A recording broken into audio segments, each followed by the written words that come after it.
أعوذ بالله من الشيطان الرجيم بسم الله الرحمن الرحيم إن في خلق السماوات والأرض واختلاف الليل والنهار لآيات لأولي الألباب بے شک آسمان و زمین کی تخلیق میں اور رات اور دن کے آنے جانے میں یعنی ایک مخصوص ترتیب کے ساتھ رات اور دن کے آنے جانے میں لآیات البتہ نشانیاں ہیں لأولی الألباب عقل مندوں کے لیے۔ اس کی وضاحت کل کے لیکچر میں گزر چکی ہے، کیونکہ اس آیت کا تعلق اگلی آیت سے ہے تو میں نے دوبارہ اس کو پڑھ دیا ہے۔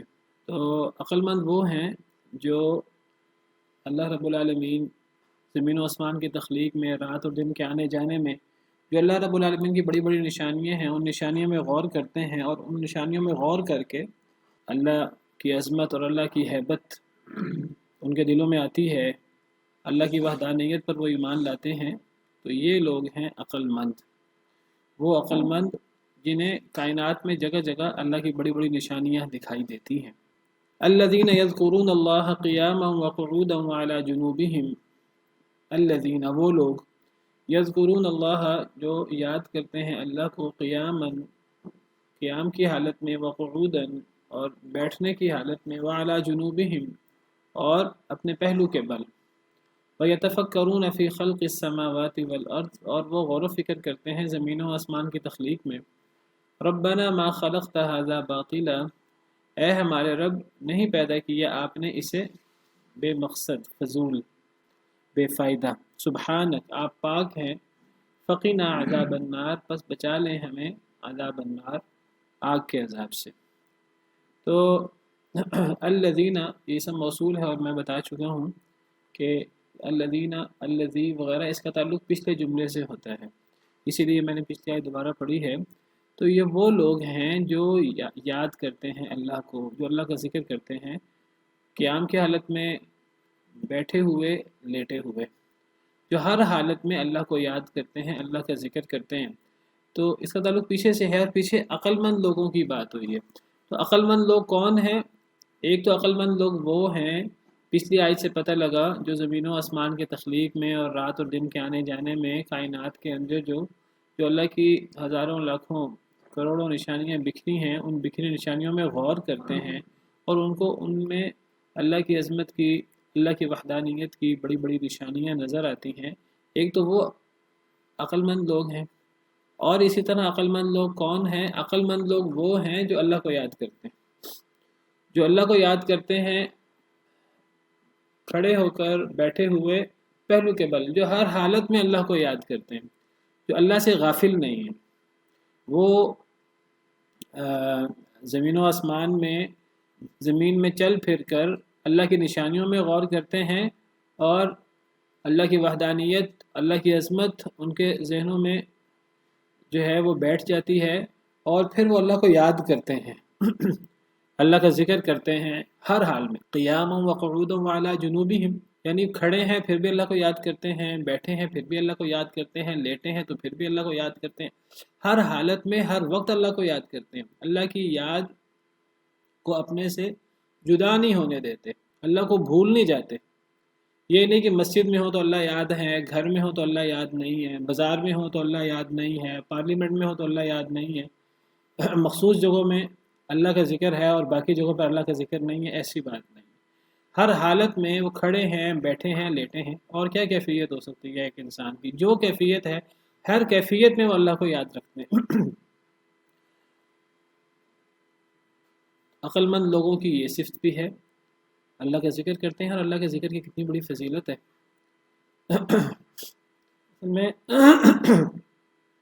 اللہ کی یاد یہ انسان کی سب سے بڑی سعادت ہے کہ ایک انسان کو اپنا مالک، اپنا خالق حقیقی یاد ہو، اللہ رب العالمین کی یاد، عظمت، وحدانیت ہر وقت انسان کے ذہن میں ہو، تو یہ انسان کی بہت بڑی سعادت ہے، اور انسان کی زندگی کا مقصد ہے۔ آپ سمجھیے، اللہ کی یاد انسان سے جدا ہوتی ہے تو شیطان کو حملہ کرنے کا موقع ملتا ہے، شیطان کو وار کرنے کا موقع ملتا ہے۔ اللہ فرماتے ہیں وَمَن يَعْشُ عَن ذِكْرِ الرَّحْمَنِ يُقَيِّضْ لَهُ شَيْطَانًا فَهُوَ لَهُ قَرِينٌ، جو اللہ کے ذکر سے بے رغبتی کرتا ہے، غفلت کرتا ہے، تو پھر ہم اس کے اوپر شیطان مقرر کر دیتے ہیں، فَهُوَ لَهُ قَرِين، پھر وہ اس کا ساتھی بن جاتا ہے۔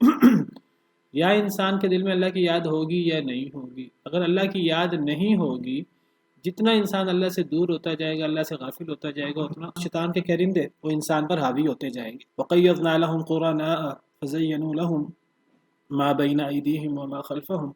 اللہ کفار کے بارے میں کہتے ہیں ہم نے ان کفار کے ایسے ساتھی مقرر کر دیے ہیں کہ پھر وہ ان کے لیے جو ان کے آگے ہے جو ان کے پیچھے ہے وہ ان کی دنیا ان کے لیے مزین بنا دیتے ہیں. اگر ایک انسان اللہ کو یاد کرے گا تو گویا کہ انسان اپنے مقصد زندگی کو پہچانے گا، اور انسان جو ہے وہ اللہ کو یاد کرے گا. اللہ کی عظمت انسان کے دل میں ہوگی، اللہ کی وحدانیت، انسان اللہ کو راضی کرنے کی کوشش کرے گا، گناہوں سے بچنے کی کوشش کرے گا. اور جب یہ یاد انسان اس یاد سے دور ہوگا تو انسان دنیا کے اندر ناکام ہوگا. اللہ فرماتے ہیں کہ فَإِنَّ لَهُ مَعِيشَةً ضَنْكَ، جو میرے ذکر سے اعراض کرتا ہے، میری یاد سے اعراض کرتا ہے، اللہ سے غافل ہے. فَإِنَّ لَهُ مَعِيشَةً ضَنْكَ، اس کی دنیا کے اندر زندگی تنگ ہو جاتی ہے. وَنَحْشُرُهُ يَوْمَ الْقِيَامَةِ أَعْمَى، قیامت کے دن ہم اسے اندھا اٹھائیں گے. تو اللہ کی یاد انسان کی زندگی کا مقصد ہے، اور اللہ سے دوری، اللہ سے غفلت، یہ اس سے بڑی نحوست کیا ہو سکتی ہے. یہ جتنا بھی اللہ نے عبادات، دیگر معاملات رکھے ہیں، یہ اللہ کی یاد کے لیے. نماز دن میں 5 مرتبہ، ہر چیز سے معافی مل سکتی ہے. نماز کے علاوہ دیگر بڑے بڑے ارکان ہیں، ہر مسلمان پہ فرض نہیں ہے. جو نصاب کو پہنچے گا زکوٰۃ وغیرہ ہے تو وہ زکوٰۃ دے گا، صدقہ دے گا. جو نصاب کوئی نہیں پہنچتا تو وہ زکوٰۃ نہیں دیتا. جو روزہ رکھ سکتا ہے وہ روزہ رکھے گا، جو روزہ نہیں رکھ سکتا وہ روزہ نہیں رکھے گا. جو حج کر سکتا ہے حج کرے گا، جو حج نہیں کر سکتا تو حج نہیں کرے گا. لیکن نماز کے چھٹکارا نہیں ہے، کیونکہ نماز اللہ کی یاد ہے. باقی چیزیں بھی اللہ کی یاد کے لیے ہیں، باقی چیزیں استطاعت کے ساتھ ہیں. نماز میں استطاعت نہ ہو، انسان جو ہے وہ کھڑا ہو کر پڑھ لے، کھڑا ہو کر نہیں پڑھ سکتا بیٹھ کر پڑھ لے، بیٹھ کر نہیں پڑھ سکتا لیٹ کر پڑھ لے. اللہ نے دن میں کم از کم 5 دفعہ انسان کو بلایا ہے اپنی طرف، اور انسان اللہ کے لیے نماز پڑھتا ہے، اور نماز اللہ کی یاد کے لیے ہے.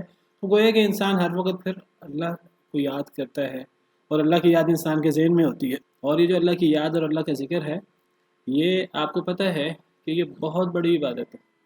بعض احادیث سے تو پتہ لگتا ہے کہ یہ جہاد سے بھی بڑی عبادت ہے، سوائے اس جہاد کے جس جہاد میں انسان کا مال اور انسان کی جان دونوں کام آ جائیں، تو وہ جہاد زیادہ فضیلت والا ہے. ورنہ عام جہاد سے تو اللہ کا ذکر زیادہ افضل ہے. نبی صلی اللہ علیہ وسلم نے فرمایا کہ کیا میں تمہیں ایسے عمل کی خبر نہ دوں جو بہت درجے والا ہے تمہارے رب کے ہاں، بہت پاکیزہ ہے، تمہارے نامہ اعمال میں بہت بلند ہے. وہ سونا چاندی خرچ کرنے سے زیادہ فضیلت والا ہے. آپ دیکھیں خرچ کرنا اس کی کتنی فضیلت ہے، اور پھر سونا چاندی خرچ کرنا ہو، بہت زیادہ مال خرچ کرنا ہو، اس سے بھی زیادہ فضیلت والا ہے. اور آپ نے فرمایا کہ وہ اس سے بھی افضل ہے کہ تم دشمنوں سے ملاقات کرو اور تم دشمنوں کی گردنیں مارو اور وہ تمہاری گردنیں مارے، وہ اس سے بھی افضل ہے. تو صحابہ کرام نے عرض کیا کہ، اور آپ نے فرمایا کہ یہ سب سے بہتر عمل ہے. صحابہ کرام نے عرض کیا کہ اے اللہ کے رسول صلی اللہ علیہ وسلم، کیوں نہیں، ہمیں ضرور بتائیے ایسا بہترین عمل کیا ہے جو سب سے بہتر عمل ہے، جو درجات میں سب سے بلند ہے، جو اللہ کے ہاں سب سے پاکیزہ ہے، جو سونا چاندی خرچ کرنے سے افضل ہے، جو جہاد سے افضل ہے. تو نبی صلی اللہ علیہ وسلم نے فرمایا ذکر اللہ، اللہ کا ذکر. اور اللہ کے ذکر کا کتنا بڑا فائدہ ہے، کتنا بڑا صلہ ہے کہ جو اللہ کو یاد رکھتا ہے، اللہ کا ذکر کرتا ہے، اور اس کے دل سے اللہ کی یاد محو نہیں ہوتی، تو اللہ اس کو یاد رکھتے ہیں. اللہ رب العالمین جن کی عظمت ہم نے کل بھی پڑھی اور آج بھی، زمین و آسمان اللہ کی مخلوق ہیں اور اللہ کی بڑی بڑی قدرتیں ہیں، تو وہ اللہ رب العالمین اس انسان کو یاد رکھتے ہیں، اس انسان کا تذکرہ کرتے ہیں. کوئی شخص اکیلے میں اللہ کو تذکرہ کرے تو اللہ رب العالمین اکیلے میں، ایک انسان اپنے دل میں اللہ کو یاد کرتا ہے، اللہ اپنے دل میں اس کو یاد کرتے ہیں. کوئی انسان ایک مجلس کے اندر اللہ کو یاد کرتا ہے، اللہ رب العالمین اسے بہت بہتر مجلس میں، فرشتوں کی مجلس میں اس انسان کا تذکرہ کرتے ہیں باقاعدہ. فاذکرونی اذکرکم، اللہ رب العالمین کی طرف سے درود اور رحمتیں نازل ہوتی ہیں ان لوگوں پر جو اللہ کو یاد کرتے ہیں. یا ایھا الذین آمنوا اذکروا اللہ ذکرا کثیرا، اے ایمان والو اللہ کو یاد کرو، اللہ کا ذکر کرو بہت زیادہ، وسبحوہ بکرۃ واصیلا، صبح شام اللہ کی تسبیح بیان کرو، تمہیں اس کا صلہ کیا ملے گا؟ هو الذی یصلی علیکم وملائکتہ لیخرجکم من الظلمات الی النور، اللہ تم پر درود بھیجیں گے اور اللہ کے فرشتے بھی۔ یہ گفتگو کا دوران جو ذکر اللہ کا آتا ہے وہ بھی ذکر کراتا ہے۔ دیکھیں اللہ کا یاد ہو ایک مخصوص معنی میں، ہم جو ذکر کرتے ہیں نماز ہو یا وہ ذکر و اذکار ہو یا قرآن ہو دعا ہو، یہ سب چیزیں ذکر ہیں۔ اور جب ہم اللہ کو یاد کرتے ہیں اور اللہ کی باتیں یاد کرتے ہیں اور اللہ کے احکامات کو ہم یاد کرتے ہیں، تذکرہ کرتے ہیں، ذکر میں ہر نیک عمل ویسے آ جاتا ہے، وہ بھی ذکر ہی کر رہا ہے۔ وہ بھی ذکر ہوتا ہے، عام چیزیں بھی وہ بھی ذکر ہے اور ذکر خاص بھی ہے، وہ سبحان اللہ، الحمدللہ، لا الہ الا اللہ، اللہ اکبر کی صورت میں ہو، نماز پڑھنے کی صورت میں ہو، قرآن پڑھنے کی صورت میں ہو، دعا کی صورت میں ہو، تو ذکر کی بہت بڑی فضیلت ہے۔ تو اللہ فرماتے ہیں کہ عقل مند لوگ وہ ہیں جو اللہ کو یاد کرتے ہیں ہر حالت میں، کھڑے ہوں تب بھی، بیٹھے ہوں تب بھی، لیٹے ہوں تب بھی۔ بعض مفسرین نے اس سے نماز مراد لی ہے، وہ کہتے ہیں نماز، میں نے ذکر کیا یہ بھی بہت بڑا اللہ کا ذکر ہے، بلکہ اللہ تعالیٰ نے نماز کا ذکر کیا، اتل ما اوحی الیک من الکتاب واقم الصلاۃ ان الصلاۃ تنہی عن الفحشاء والمنکر ولذکر اللہ اکبر۔ اللہ نے فرمایا کہ نماز قائم کرو، نماز بے حیائی اور منکر سے روکتی ہے اور اللہ کا ذکر وہ زیادہ بڑا ہے۔ تو نماز کے بعد اللہ کا ذکر فرمایا، تو نماز اصل میں اللہ کی یاد کے لیے ہے۔ تو بعض مفسرین نے یہاں نماز مراد لی ہے کہ نماز انسان کھڑے ہو کر بھی پڑھ سکتا ہے، نہ کھڑے ہو کر پڑھ سکے تو بیٹھ کر پڑھ سکتا ہے، کھڑے ہو کر پڑھنی ہے انسان نے، اگر کھڑے ہو کر نہ پڑھ سکے تو بیٹھ کر پڑھے، بیٹھ کر نہیں پڑھ سکتا تو لیٹ کر پڑھے، جس طرح حدیث میں آتا ہے۔ اور اس سے مراد عام ذکر بھی ہو سکتا ہے، صرف نماز نہیں، اس سے عام ذکر بھی مراد ہو سکتا ہے۔ جو عقل مند لوگ ہیں، جو نیک لوگ ہیں، وہ ہر حال میں اللہ کو یاد کرتے ہیں۔ تو ایک انسان کھڑا ہے کہیں جا رہا ہے تب بھی اللہ کو یاد کرے، ایک انسان بیٹھا ہے نماز کے بعد یا گھر میں یا سونے سے پہلے یا اٹھتے وقت، انسان کہیں بھی بیٹھا ہے، بیٹھے ہوئے اللہ کو یاد کرے۔ انسان لیٹا ہے تو لیٹے ہوئے وہ غفلت میں مبتلا نہ ہو، وہ بستر کی گرمائش میں اور جو ہے وہ، تو انسان لیٹے ہوئے بھی اللہ کو یاد کرے، سونے سے پہلے، سونے کے بعد، رات کو کبھی اٹھے اللہ کو یاد کرے، ہر حال میں اللہ کو یاد کرے، تو یہ بہت بڑی فضیلت کی بات ہے اور عقل مندی کی بات ہے۔ دیکھیے اللہ تعالیٰ نے بہت زیادہ ذکر کرنے کا حکم دیا ہے، سورہ احزاب میں ہے، یا ایھا الذین آمنوا اذکروا اللہ ذکرا کثیرا، اے ایمان والو اللہ کا بہت زیادہ ذکر کیا کرو، وسبحوہ بکرۃ واصیلا، صبح شام اللہ کی تسبیح بیان کرو۔ اور یہاں اللہ فرما رہے ہیں عقل مند لوگ وہ ہیں جو کھڑے ہوئے، بیٹھے ہوئے، لیٹے ہوئے اللہ کو یاد کرتے ہیں، نماز بھی مراد ہو سکتی ہے، اللہ کا ذکر بھی مراد ہو سکتا ہے، تو ہر حال میں اللہ کا ذکر اس کی بہت بڑی فضیلت ہے۔ لیکن کیا یہ انسان کر سکتا ہے؟ انسان کیسے ہر حال میں اللہ کو یاد کرے، اللہ کا ذکر کرے؟ ایک تو انسان اللہ کو یاد رکھے زیادہ سے زیادہ اور ہر حال میں اللہ کو یاد رکھنے کی کوشش کرے، ورنہ انسان جو ہے وہ اگر نماز کے بعد کے اذکار، صبح شام کے اذکار اور رات کے اذکار کا اہتمام کر لے تو آپ سمجھیے کہ وہ اللہ کا بہت زیادہ ذکر کرنے والا ہے۔ آپ سمجھیے کہ یہ شخص کھڑے ہوئے، بیٹھے ہوئے، لیٹے ہوئے اللہ کو یاد کر رہا ہے۔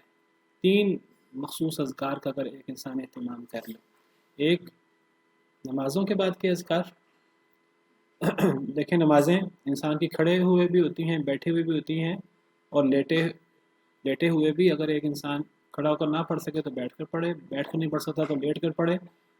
تو نماز اور نماز کے بعد کا جو ذکر ہے وہ آپ سمجھیے کہ وہ کثرت ذکر ہوگا، اور وہ جو ہے وہ کھڑا ہو کر بیٹھے ہوئے اور پہلو کے بل ہوگا۔ اگر ایک انسان جو ہے وہ نماز کے بعد کے اذکار، صبح شام کے اذکار، اس کا اہتمام کر لے، اور نمبر 3 اگر ایک انسان رات سونے کے اذکار کا اہتمام کر لے، تو بعض علماء کہتے ہیں کہ ایسا شخص اللہ کا کثرت سے ذکر کرتا ہے، جس کا اللہ نے کثرت سے ذکر کرنے کا حکم دیا ہے، یا ایھا الذین آمنوا اذکروا اللہ ذکرا کثیرا وسبحوہ بکرۃ واصیلا۔ یہ صبح شام اللہ کا ذکر ہے اور یہ اللہ کا کثرت ذکر ہے، اور یہی کھڑے ہو کر، بیٹھے ہوئے، لیٹے ہوئے اللہ کا ذکر ہے۔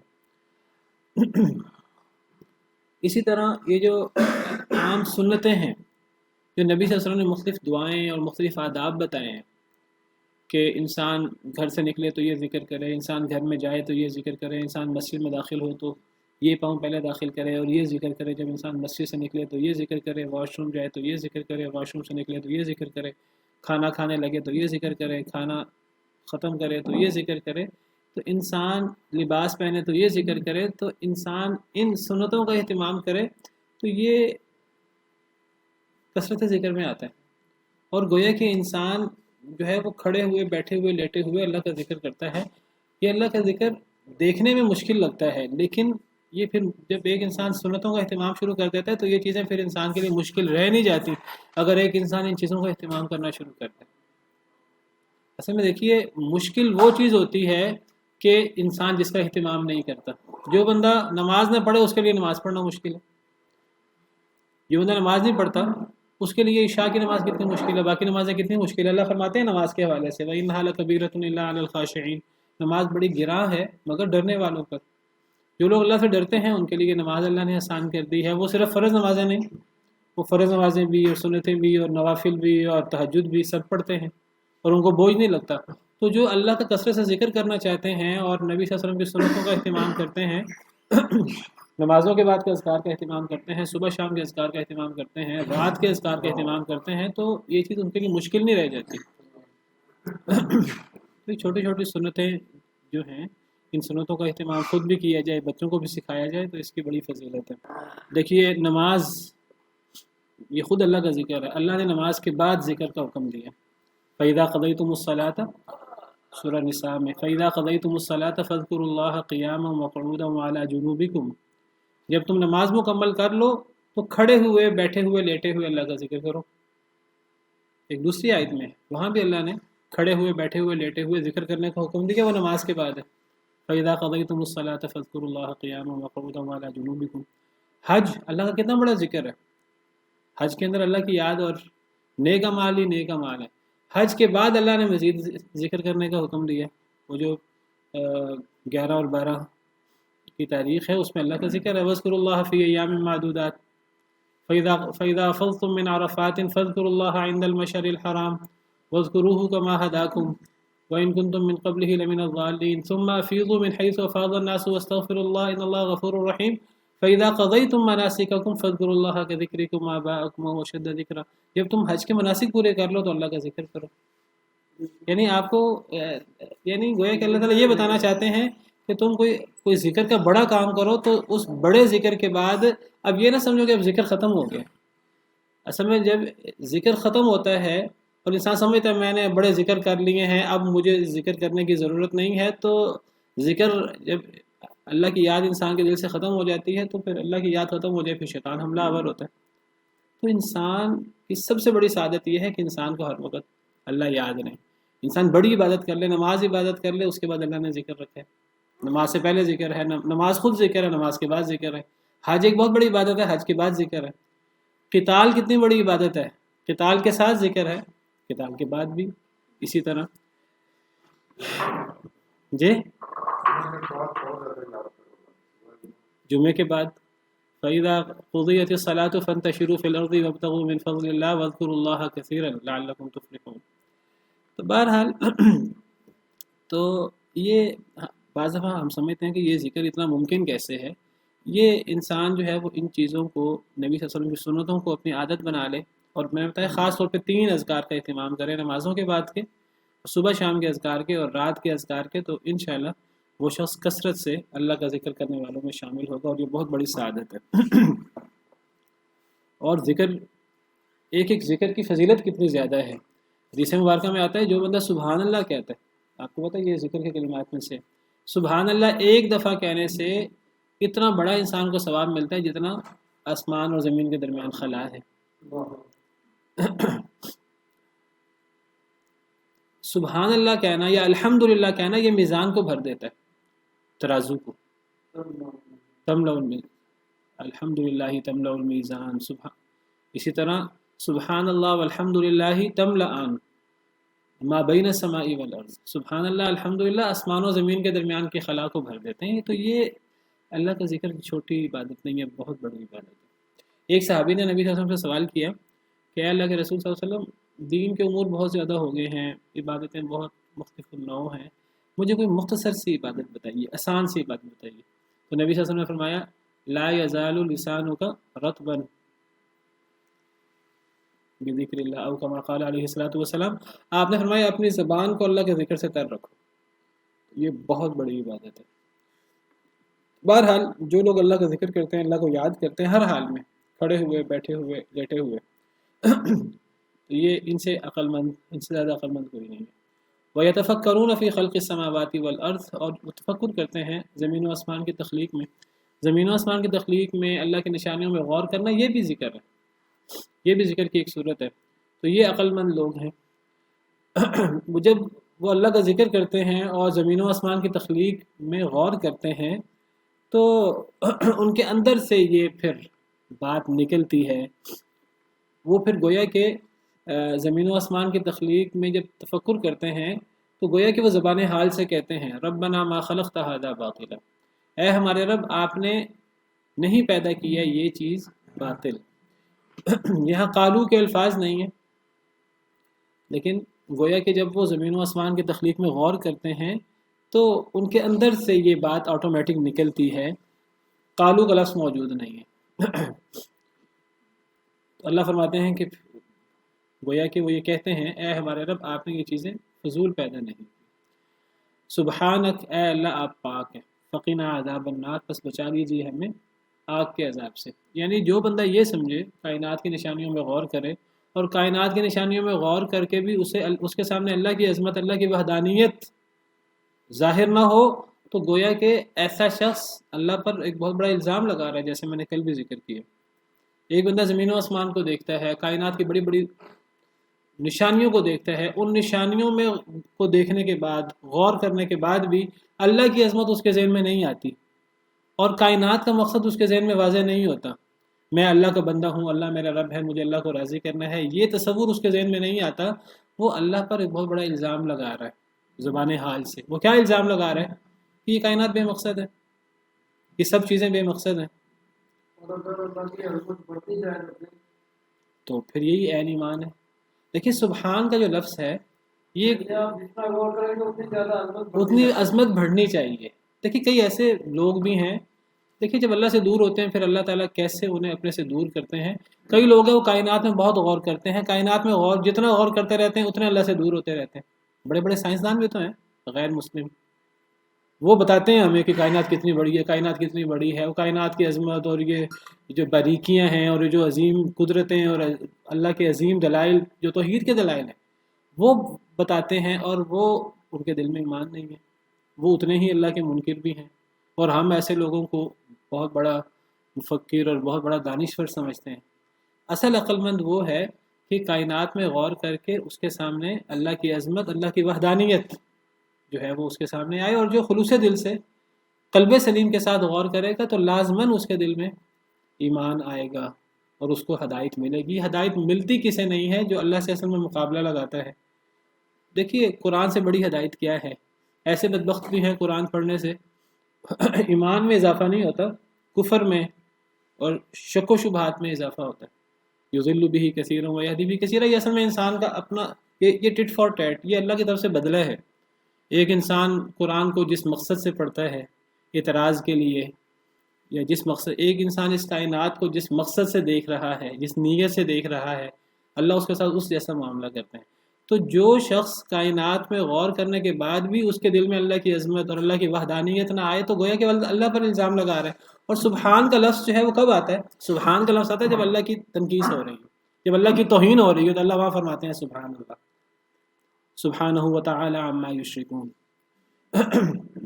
تو جب ایک شخص یہ سمجھتا ہے کہ کائنات کا کوئی مقصد نہیں ہے، اتنی بڑی کائنات ہے، ایسا کوئی مقصد نہیں ہے، وہ اللہ پر الزام لگا رہا ہے اللہ نے دنیا فضول پیدا کی ہے۔ ایک عام انسان، ناقص انسان بے مقصد کام نہیں کرتا، اللہ رب العالمین جو حقیقی بادشاہ ہیں وہ ایک بے مقصد کام کیسے کریں گے؟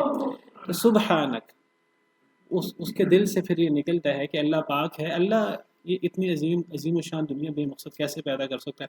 پھر اس کے دل میں اللہ کی عظمت آتی ہے، اللہ کی توحید آتی ہے، پھر اس کے دل میں جذبہ آتا ہے میں اللہ کی عبادت کروں، اللہ کو راضی کروں۔ اور جو نہ ماننے والے جو کائنات کو بے مقصد سمجھتے ہیں وہ کہتا ہے کہ نہیں اے اللہ تو پاک ہے، تو پاک ہے، تو نے دنیا مقصد کے ساتھ پیدا کی ہے، فقنا عذاب النار۔ جب کائنات کا مقصد سمجھ میں آ گیا، اللہ کی عظمت آ گئی، فوراً آخرت کا تصور آئے گا ذہن میں، کیونکہ اللہ نے فرمایا ہے کہ میں نے دنیا صرف دنیا کے لیے پیدا نہیں کی، اللہ نے تو دنیا آخرت کے لیے پیدا کی ہے۔ تو جیسے ہی اللہ کی عظمت ہمارے ذہن میں آئے، یہ کائنات کے اندر پھیلی ہوئی چیزوں کو دیکھ کر اللہ کی عظمت، اللہ کی وحدانیت، اللہ کی قدرت، ویسے ہی آخرت کا تصور ہمارے ذہن میں آتا ہے، اور ویسے ہی انسان جو ہے وہ اللہ سے پھر آخرت کے عذاب سے پناہ مانگتا ہے۔ اور جی بالکل، سبحانک فقنا ٹھیک ہے یہ کہہ سکتے ہیں، یہ دعا ہے ربنا ما خلقت ھذا باطلا سبحانک فقنا عذاب النار۔ تو یہ کائنات میں غور کرنے سے جو انسان کے سامنے اللہ کی عظمت اور اللہ کی وحدانیت ظاہر ہوتی ہے، آٹومیٹک انسان کا آخرت پر ایمان مضبوط ہوتا ہے، اور پھر انسان کو سمجھ آتی ہے کہ میں عمل کر کے، نیکی کر کے جہنم سے نہیں بچ سکتا، میں اللہ سے دعا مانگ کر اور اللہ کی رحمت سے ہی جہنم سے بچ سکتا ہوں۔ پھر انسان اللہ تعالیٰ سے جہنم سے بچنے کی دعا کرتا ہے۔ ربنا انک من تدخل النار فقد اخزیتہ، اے ہمارے رب جسے آپ نے آگ میں داخل کر دیا اسے آپ نے ذلیل کر دیا۔ مطلب کیا ہے اس کا؟ مطلب یہ ہے اللہ ہمیں آگ میں داخل نہ کرنا اور ہمیں ذلیل نہ کرنا۔ وما للظالمین من انصار، اور ظالموں کا کوئی مددگار نہیں۔ یہ دعا ہے، دعا کا ایک انداز ہے۔ اس کا مطلب یہ ہے کہ اے اللہ تعالیٰ ہمیں آگ سے بچانا اور ہمیں آگ میں داخل کر کے ذلیل نہ کرنا، اور اے اللہ ہمیں ظالموں میں ہمارا شمار نہ کرنا۔ جن کا شمار ظالموں میں ہوتا ہے، جو کائنات میں غور کر کے بھی ان کے سامنے اللہ کی عظمت، اللہ کی توحید کے دلائل واضح نہ ہو، تو یہ ظالم ہے، اور ظالموں کا کوئی مددگار نہیں ہے، ان کا کوئی پرسان حال نہیں ہے۔ تو اے اللہ تعالیٰ ہمیں ظالم نہ بنانا، اے اللہ تعالیٰ ہمیں ایمان کی توفیق دے، اور اگر ہمیں ایمان دیا ہے تو اے اللہ تعالیٰ ہمیں اس ایمان پر برقرار رکھنا۔ ربنا لا تزغ قلوبنا بعد إذ هديتنا وهب لنا من لدنك رحمة إنك أنت الوهاب۔ سبحان ربك رب العزة عما يصفون وسلام على المرسلين والحمد لله رب العالمين۔